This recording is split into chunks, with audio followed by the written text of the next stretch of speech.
tear down this wall. President Reagan confronting Gorbachev head-on, but now a new administration and that administration's approach. President Obama and I want to make it clear to Russia and to everybody in the world that we are not seeking confrontation. Former UN Ambassador John Bolton joins us. Good evening, sir. Good evening. Glad to be with you. Obviously a very tough position for the United States to be in tonight, with Germany probably not going with us, or at least it wasn't until a little while ago. I don't know what happened in that conversation with Angela Merkel. The Brits not wanting to go with us. What are we going to do, and how do you characterize the Obama administration approach to this problem?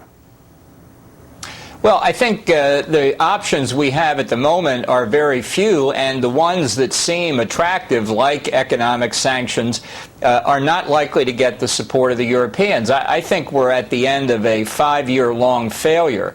It's not a question of inadequate steps today. It's a question of inadequate steps over a protracted period that created the strategic vacuum into which Vladimir Putin has moved. So absent a fundamental change of direction in the White House, I don't think there's much we can do. I think what we should encourage the interim government in Kiev to do is avoid any agreements with Moscow that lock it in beyond a period of 3 years. And then we have to hope that in the United States, 3 years from now, we get a real president. Then we may be able to do something. But I'm very pessimistic about anything before then.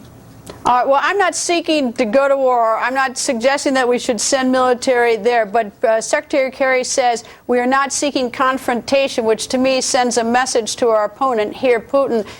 In some way, green lights it, because he knows how far we're willing to go. Yeah, I mean, just when you think this can't get any worse, you hear that kind of statement.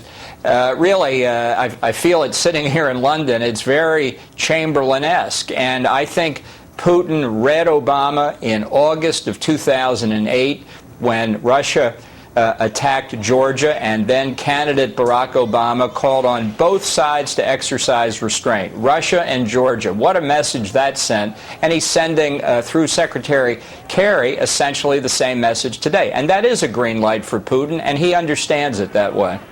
You know, I see it also as sort of, this whole situation is very unappealing to the United States, because if we do nothing and if Putin gets his way, that tells Iran and Syria that by hooking their horse to the cart of Putin, that they made the right choice. That hurts Israel. So this has far bigger ramifications in my mind than simply Crimea and Putin. Absolutely. It has ramifications first in the territory of the other republics of the former Soviet Union. Ukraine is the big prize. If Putin succeeds here, I think he believes, and I think they will believe, he can get his will in the other former republics as well.